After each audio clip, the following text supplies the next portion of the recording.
Madame, Monsieur, bonsoir. Bienvenue dans ce flash de l'information sur Tonosnet TV. Dans l'actualité de ce jeudi 27 juin, des disputes entre députés ont éclaté après l'agression du journaliste Adnan Chaouechi. L'organisation de défense du consommateur négocie avec les commerçants pour avancer la date de début des soldes d'été au 15 août. Les conseillers fiscaux appellent à l'ouverture d'une enquête sur la séance de travail ministérielle du 24 juin. Et à l'étranger, en Égypte, un mort et 237 blessés dans des affrontements entre pro et anti-Morsi. Des partisans de la Ligue nationale de protection de la Révolution, les NPR, rassemblés devant le siège de l'Assemblée nationale constituante, ont agressé ce jeudi 27 juin le journaliste Adnan Chaouechi de la radio RTCI. Les manifestants se sont emparés de la caméra d'Adnan Chaouechi, précise notre envoyé spécial. Rappelons que les partisans des LPR sont rassemblés au Bardo alors que la séance plénière du jour à l'ANC est consacré au débat sur le projet de loi d'immunisation politique de la Révolution. L'agression du journaliste Adnan Chaouechi de RTCI par des individus présents au rassemblement des partisans de la Ligue nationale de protection de la Révolution a alimenté les tensions ce jeudi 27 juin à l'Assemblée nationale constituante. Des disputes ont ainsi éclaté entre plusieurs députés, dont Mourad Hamdouni et Jamel Bouajaja, respectivement du mouvement Charb et du mouvement Nahda.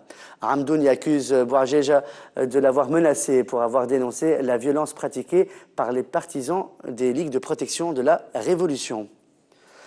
Dans la suite de l'actualité, la première vice-présidente de l'Assemblée nationale constituante, Mahaza El Abidi, a fermement condamné l'agression du journaliste Adnan Chaouechi commis par des individus présents au rassemblement des partisans de la Ligue nationale de protection de la Révolution.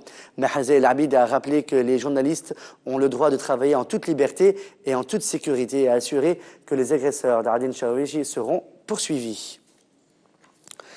Les médecins, pharmaciens et dentistes de 3 établissements hospitaliers, la Rabta, l'hôpital des enfants et l'Institut Salah Azaïs, situé à Beb Saadoun, à Tunis, travaillent normalement alors que le syndicat, les représentants, a appelé à une grève générale à l'échelle nationale pour ce jeudi, aujourd'hui donc le 27 juin.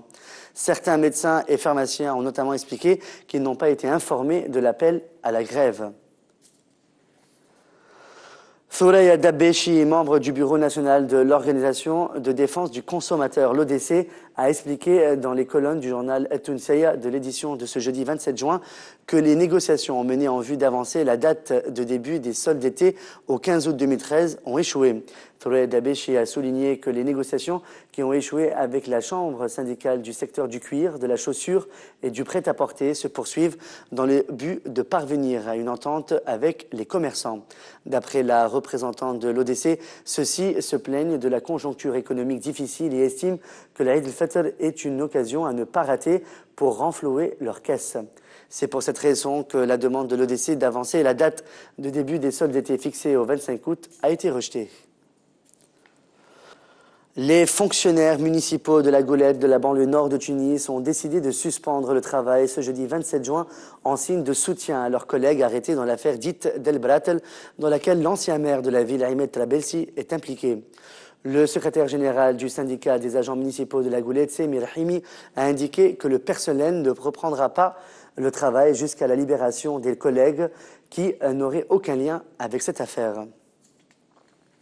Dans un communiqué commun, la Chambre nationale des conseillers fiscaux et le groupement des conseillers fiscaux appellent le chef du gouvernement, Ali Araïf, à ouvrir une enquête sur la séance de travail ministérielle du 24 juin 2013 consacrée à l'examen du projet de loi fondamentale relatif à la profession de conseiller fiscal.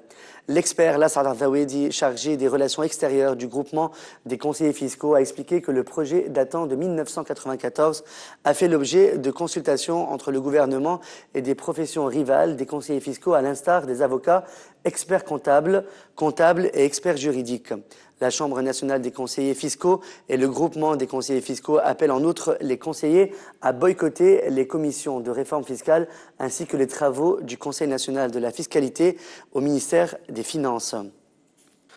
À l'international maintenant, au moins une personne a été tuée et 237 blessés hier, mercredi 26 juin, dans des affrontements entre partisans et opposants du président Mohamed Morsi à Mansoura, selon le ministère de la Santé.